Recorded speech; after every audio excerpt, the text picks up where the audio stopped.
12টি চারের সাথে দুইটা বিশাল ছক্কা। এশিয়া কাপের ঠিক আগ মুহূর্তে ব্যাট হাতে জ্বলে উঠলেন সাব্বির রহমান। ইংল্যান্ডের প্রতিপক্ষ বোলারদের তুলোধুনো করে তুলে নেন দুর্দান্ত এক সেঞ্চুরি, সাথে বুঝিয়ে দিলেন এখনও ব্যাট হাতে তিনি কতটা কার্যকরী। তার মারা শট দেখে রীতিমতো অবাক হয়ে যান এক বোলার। ইংল্যান্ডে সাব্বিরের করা এমন দুর্দান্ত সেঞ্চুরি নিয়ে বিস্তারিত জানবো রিপোর্ট।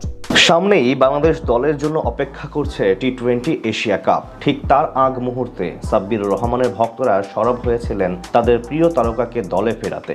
যদিও গত ডিপিএলে 50 ওভারের ম্যাচগুলোতে আহামরি কিছু করতে পারেননি তিনি, তবে ইংল্যান্ডের স্থানীয় লিগে এবার ব্যাট হাতে ঝড় তুললেন এই পাওয়ার হিটার। প্রতিপক্ষ বোলারদের তুলোধুনো করে তুলে নিলেন দুর্দান্ত এক শতক, সাথে চোখ ধাঁধানো সব শট খেলে অবাক করলেন দর্শকদের। এই যাবৎকালে দেশের ইতিহাসে টি-20 ফরম্যাটে অন্যতম বড় প্রতিভা হিসেবে আগমন ঘটেছিল সাব্বিরের। স্বল্প সময়ে ভক্তদের আস্থা অর্জন করে নেন ডানহাতি এই ব্যাটার। তবে অপার সম্ভাবনা এবং সামর্থ্য নিয়ে 22 গজে পদার্পণ করলেও সময়ের সাথে সাথে উন্নতির বদলে নিজের অবনতির দিকেই নজর ছিল তার। 2017 সালে সাব্বিরের খেলা দেখে ওজি কিংবদন্তি স্পিনার নাথান লায়ন তাকে সম্বোধন করেন বাংলার বিরাট কোহলি নামে, কিন্তু অকালে স্বল্প সময়ের ব্যবধানে হারিয়ে যান তিনি।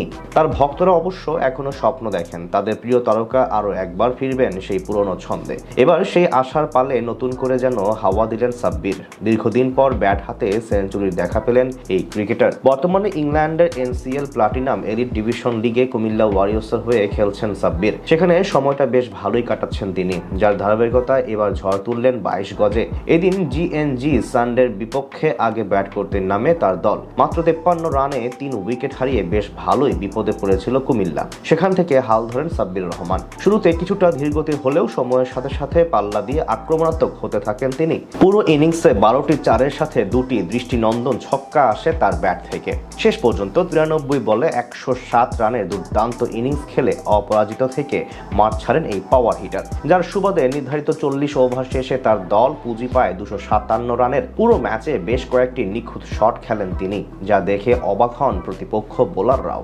এর আগে গত বিপিএলে ব্যাট হাতে নিজের সেরাটা দিয়ে দীর্ঘদিন পর আলোচনায় আসেন সাব্বির। শাকিব খানের মালিকানাধীন ঢাকা ক্যাপিটালসের জার্সি গায়ে ব্যাট হাতে প্রায় 160 স্ট্রাইক রেটে মাত্র 9 ইনিংসে 189 রান করেছেন তিনি, যেখানে ব্যাটিং গড় ছিল ইনিংস প্রতি 31.50। এছাড়া আসরে একটি 82 রানের রেকর্ড গড়া নক খেলার পাশাপাশি ছক্কা মেরেছেন সর্বমোট 18টি। তখন থেকে নতুন করে আলোচনায় আসেন এই পাওয়ার হিটার। যদিও কিছুদিন আগে সমাপ্ত হওয়া ঢাকা প্রিমিয়ার লিগে ম্লান করেছেন ভক্তদের আশা। পারটেক্স স্পোর্টিং ক্লাবের হয়ে পুরোপুরি ব্যর্থ ছিলেন তিনি, তবে ভক্তদের প্রত্যাশা ধীরে ধীরে আবারও ফর্মে ফিরবেন এই মাস্টার ক্লাস ব্যাটার।